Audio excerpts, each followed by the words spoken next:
tell us to start recording. All right, guys, thanks for joining me to call this officially episode 2 of the Seibert show. And this week we're going over just initial talk about the power rankings, which will be updated, of course, the next advance. We'll get a little bit of a preview on stuff to expect and the change that'll happen without me having to go into it too deep. And then we'll also break down some of my favorite and least favorite trades so far in Madden. We've got a good number of them on there, and I think a lot of y'all know which ones. Some of them are going to be brought up right off the bat, so yeah, that'll be interesting to see if you guys pick some of your favorites from that after I go through.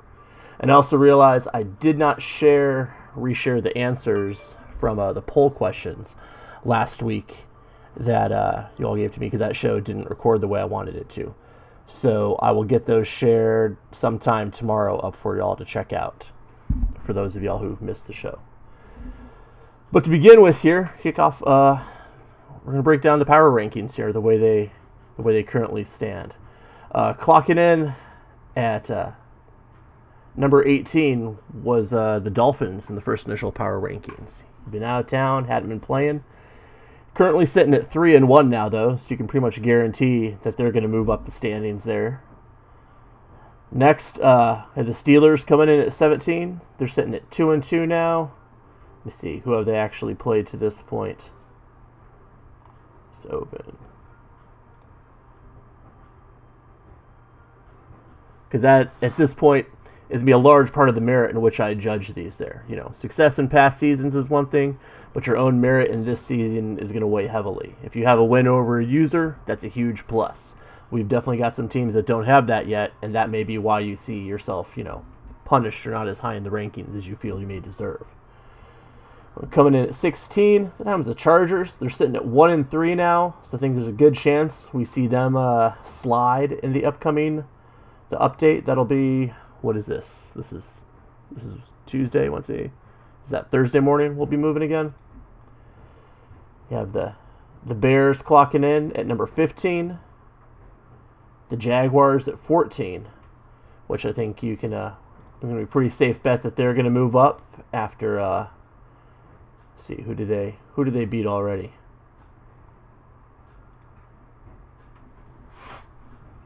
Apologies for my internet speed. I don't know what it is.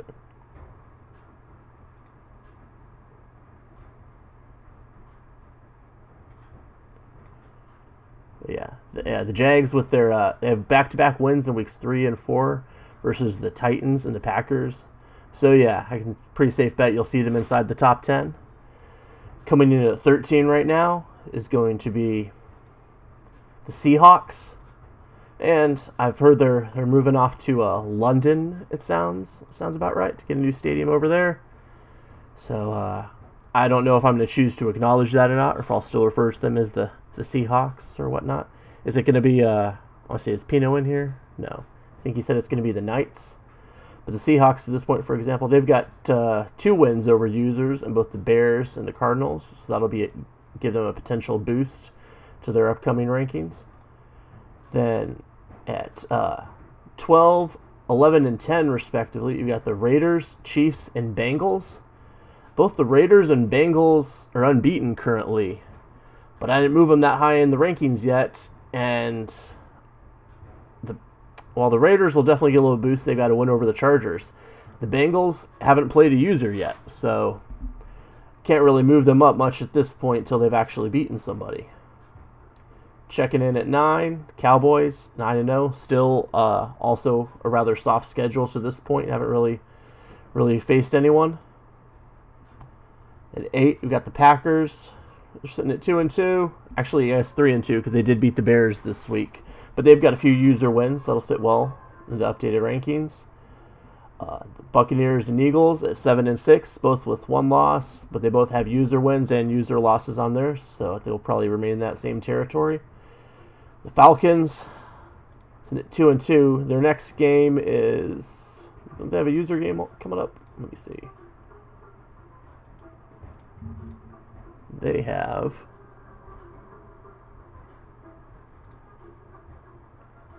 Oh, no, that's not till week 6 they have the next user. But the Falcons sitting there with having the 2 user ones already, including the one over the Eagles. I'm not sure what I'm going to do with them just yet, because it may be that computer loss in week 4 doesn't look too good, but good wins matter more than bad losses sometimes. So, and then we have the Cardinals sitting at 3-1. They may have been a little overrated, some people said. So we'll probably see them slide down the rankings a bit after taking their first loss of the year.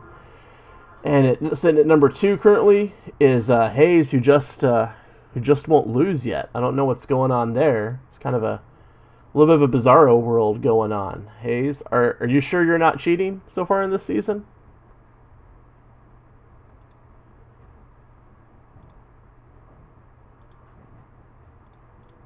Hayes, you there? No? No comment. All right. And then, of course, the Titans still sitting at 1 for that loss to the Jaguars. I'm not sure how I'm going to mix this up. I don't. Will we see an unbeaten Panthers team at number 1 come Thursday? I don't know. It's hard to say. And I did completely skip over the Patriots at number 4. Obviously, that was an intentional slight because they're the Patriots. And as a Buccaneers fan, that's just funny to me. So, anyway, be on the lookout for those updated power rankings. I'll have a little breakdowns in there as well as to why the teams get their individual spots. The Thundercats' goal is to get to 1. To get to 1? You think you can do it? You think it's going to happen Thursday? Hopefully. Is that an official prediction? No, unofficial. No, unofficial prediction? Okay. I may have to get a guest power rankings at some point in the week. And also, speaking of, for next week, part of the itinerary is to have our first coach interview. So I've talked to a couple people so far, but if you are interested in being one of those said coaches, go ahead and DM me, and I'll make sure I have you under consideration as well. And if not, then odds are I'll come around and try to sheepdog you at some point, regardless of if you want to or not. So, alrighty. But as for the main feature of this week here, we're going to talk about trades. Now, some of us make the odd one here and there. Like Phil rarely makes one with the Dolphins. I make a few each year. Don't always use them. But then you have Hayes, who is just wheeling and dealing, like, you get style points for it. And Packers, Raiders, Pats, all big time traders, and you'll see them all making multiple appearances on this list. So to kick it off, we'll go all the way back to season 1. And the first trade that caught my eye in season 1 was a Washington football team and the Patriots making a trade with Daron Payne, went to the Pats in exchange for a 2020 second third and a 2023 first. And the way I'm going to rate these are, I have who was this good for, who was this bad for, which there isn't always necessarily going to be who was this bad for. And then lastly, was this consensual or trade rape? We know that's a real crime. It's a real epidemic out there. And honestly, I feel a lot of you have absolutely no problem with it. So I'm not sure where I fall on that, but it's a real crime and people do get hurt by it. Anyway, my breakdown of this trade, it's a difference maker at defensive tackle being traded, and that's always of note. In my opinion, that was well worth the price paid by the Pats, though not a terrible trade for Washington football team, given they had a bunch of talent on that front seven to begin the season. So when calling this consensual or rape, I'm going to say consent was given by both parties. No one was taken advantage of here. And moving along, still in season 1, once again, we have a trade that also featured the Washington football team. But this was them and the 49ers. This one's a bit of an oddity because, both of these users are at different schools now, and schools. We're not.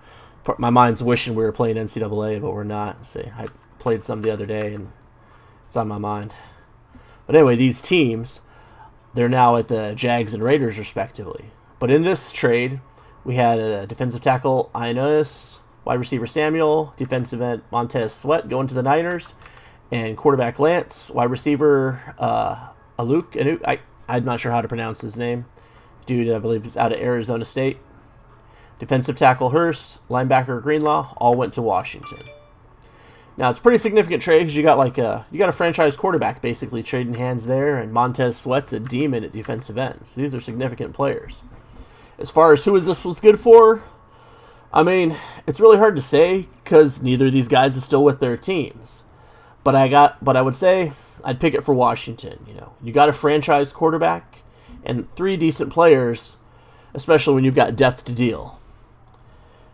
And given that, I've got to say that the 49ers would be kind of the losers here. I mean, while getting Sweat was nice, I just don't think, giving up a young quarterback when you don't have a firmly established starter is really the move. Because Madden, just like in real life, no one really believes in Jimmy G. And as far as consensual or rape, I'm believing some light pressure took place. Because you can't tell me for a minute that the 49ers really came into this wanting to trade Lance. I'm sure their preference would have been to move Jimmy G. So, a little bit of pressure there. Would a judge convict? I don't know. Still in Season 1, now we have the Cards and the Seahawks. This also was one of the great blockbuster trades, still one of the bigger ones to this day. Here we had quarterbacks Murray, wide receiver Hopkins, and wide receiver Moore heading to Seattle. Quarterback Wilson, strong safety Adams, and wide receiver Lockett all heading over to the Cards. And we've got an actual exchange of franchise quarterbacks, not something you see every day.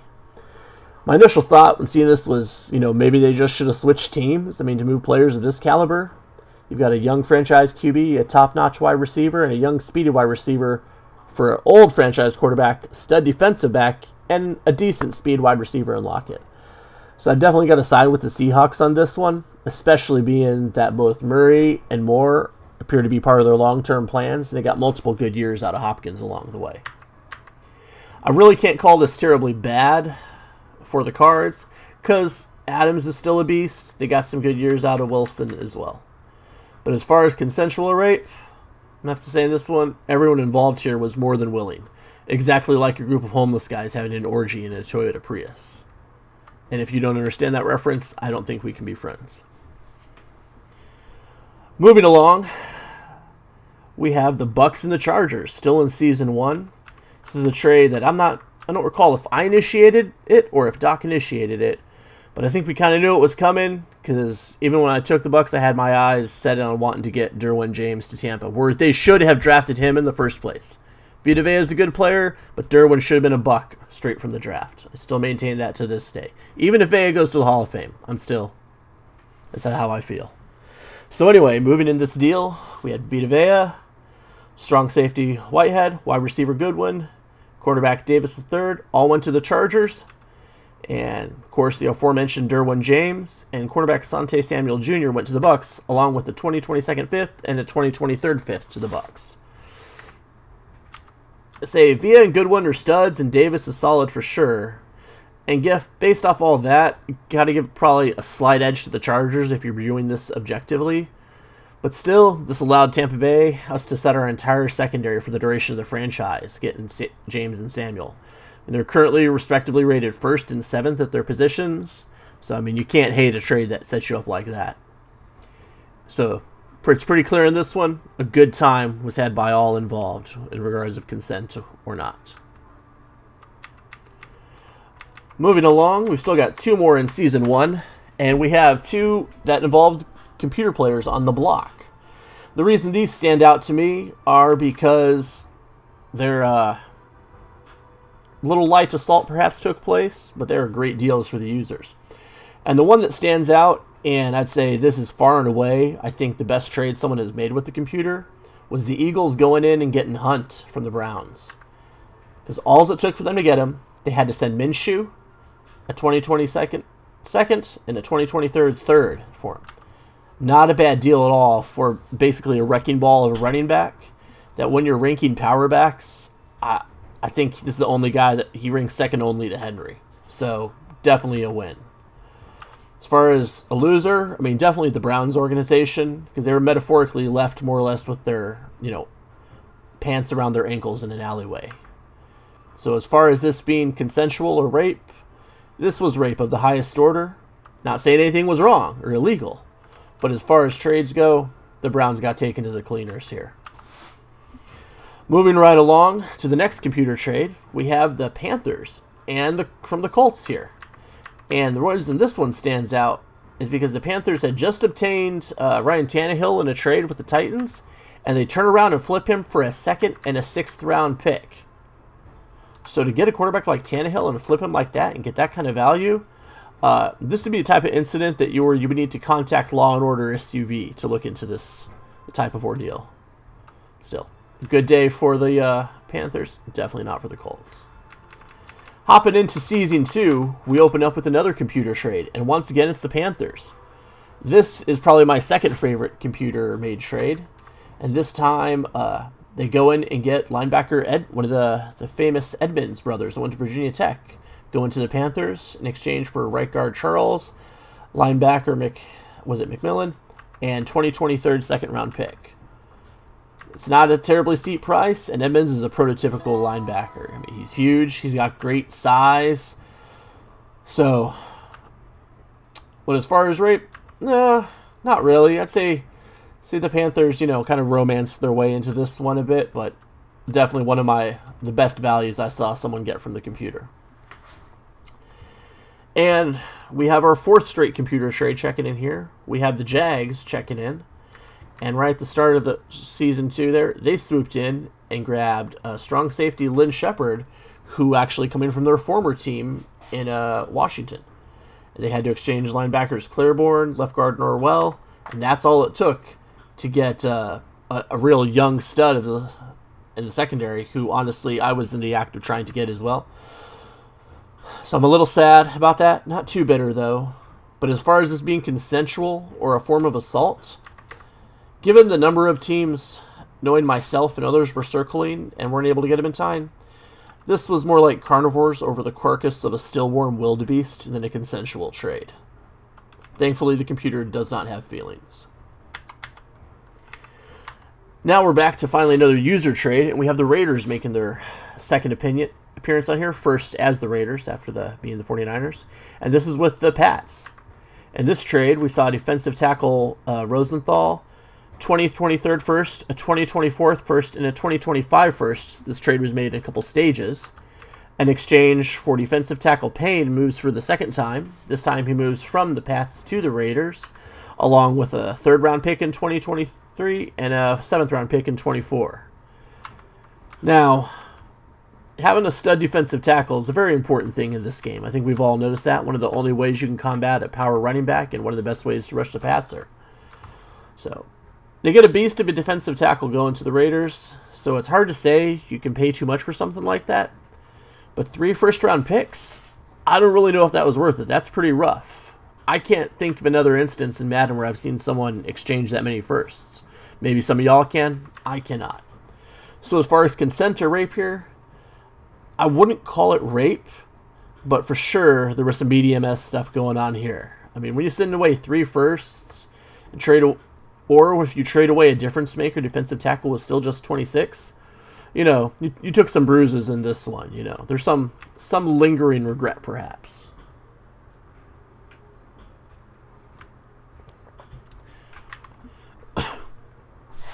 Moving on, now into Season 3, we have another computer trade, and the Eagles checking in again. This time, they went and got linebacker Mosley over from the Jets. And the reason this one makes the list is while Mosley is a solid linebacker and fits their defense pretty well, all it cost him was some scrub backup quarterback named Morgan. I didn't even bother looking him up. There was no point. So they got a linebacker that fit, even at his age, and you get a quarterback that will never matter.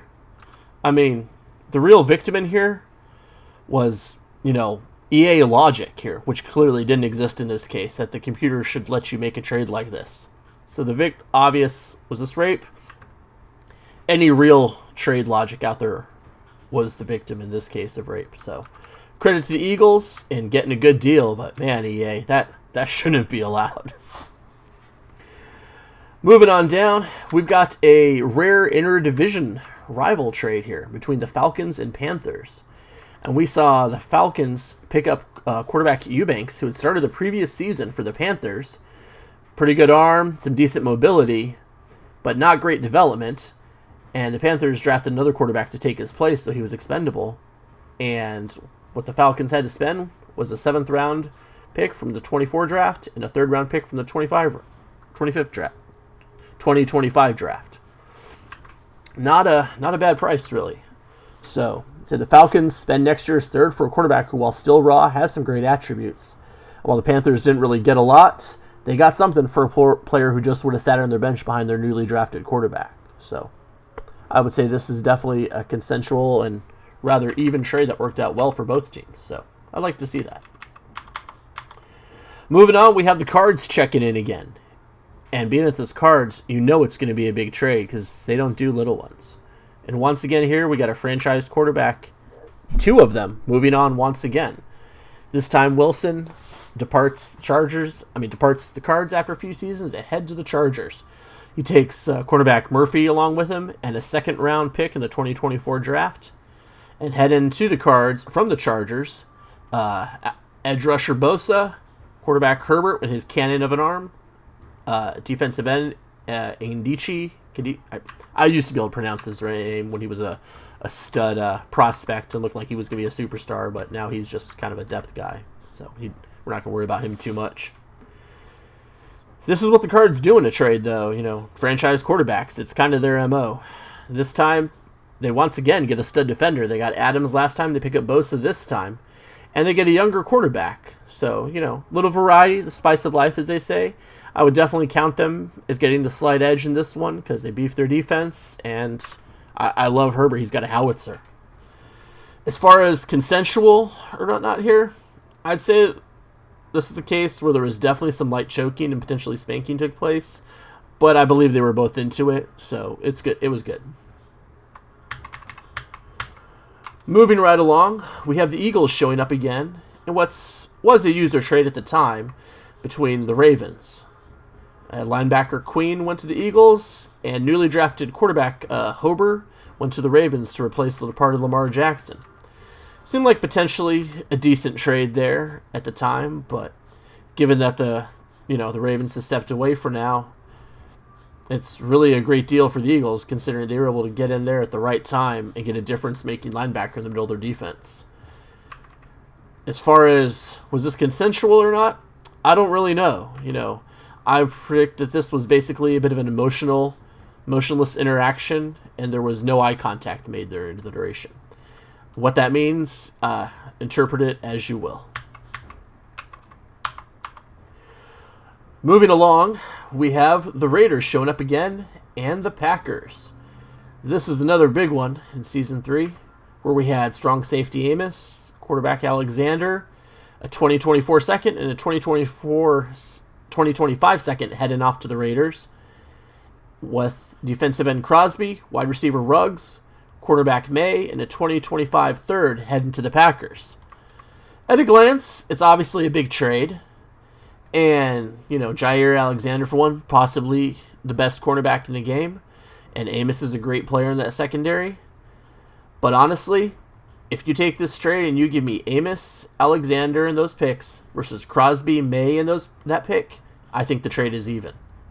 So you notice I didn't mention Ruggs. So this trade without Ruggs, I think, is fair. And the fact a 98 speed receiver like Ruggs was part of this, I'm sorry, Raiders. I think this one is bad. All I can say is, yes, officer, the man with the piece of cheese on his head, he did this. I don't know how this was agreed to. I think that was a robbery. I can't believe it. Moving right along, Dolphins and Bucks once again. I can't verify this, but this might be Phil's only trade he's made thus far. He mentioned it being that way, and I haven't found any others, so this might be the only one he's ever made, actually. In this trade, we saw quarterback Mond, a 2024 and a 2025 second-round picks all head to the Dolphins in exchange for Tua Tagovailoa. Anytime you get a quarterback, and that quarterback ends the season lifting the Super Bowl trophy for you, you got to think it worked out well. So definitely a win for the Bucks. Not really a loss for the Jags, because Tua was just going to... the Dolphins, because Tua was going to sit on the bench anyway. And given the fact you got a decent backup in Mond, who also has the attributes to allow you to play a little bit like you would with Jackson if he gets dinged up in a couple of seconds, not a bad deal. But as far as consent or rape, say this one, I mean, it's just a quickie trade, but I'm pretty sure the Bucks received the majority of satisfaction. They're the only ones who climaxed during this. Moving on to Season 4, and basically present day, we have the Packers showing up again, this time making a trade with the computer and the Broncos. The reason this one shows up, though, unlike last computer trades where we saw guys swooping in and getting great value, we have the Packers basically deciding, oh crap, we have to dump roster. Did they really have to? Was their cap that bad?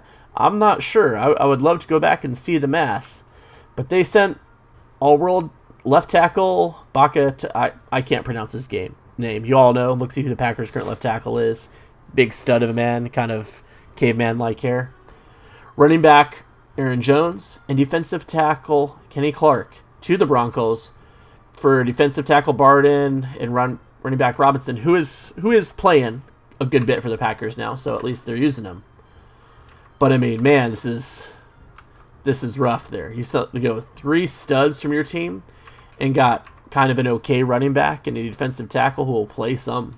So I mean, the winner, I guess, is the salary cap. But as far as the victims, the Packers' offense, defense, and their dreams of winning the Super Bowl. I think this trade is going to be a lot to overcome. I mean, your running game took a nut shot here, and you lose Clark. I mean, that's a guy who just blows up so many plays on his own. That's harsh. So as far as consent or rape here, let me be clear, self-rape is still rape. The victim and the perp here are both one and the same. Moving on, Season 4, back to user trades, and we have the Bucks and the Seahawks. And this one makes note here because a player of some significance traded hands.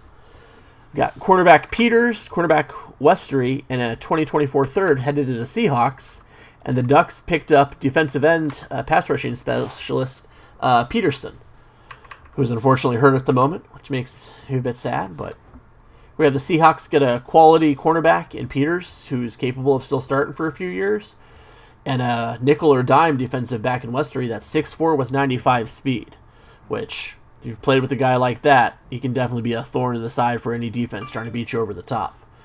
And plus, at the same time, the Bucks get a guy to take over for the aging Shaq Barrett, who's, I mean, it's no secret, it's in his last season in Tampa right now.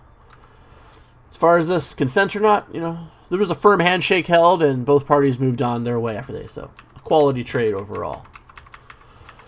Moving on, we have the Raiders showing up again, this time with the deal with the Jags. And we see free safety Morrig and a 2024 second head to the Jags, and wide receiver Chark Jr. head to the Raiders. As we all know, anyone who's played with him or against him, Chark has got that great height and speed. You may not necessarily think of him at first glance when talking elite receivers, but I mean, in Madden, he really is one of the best there is.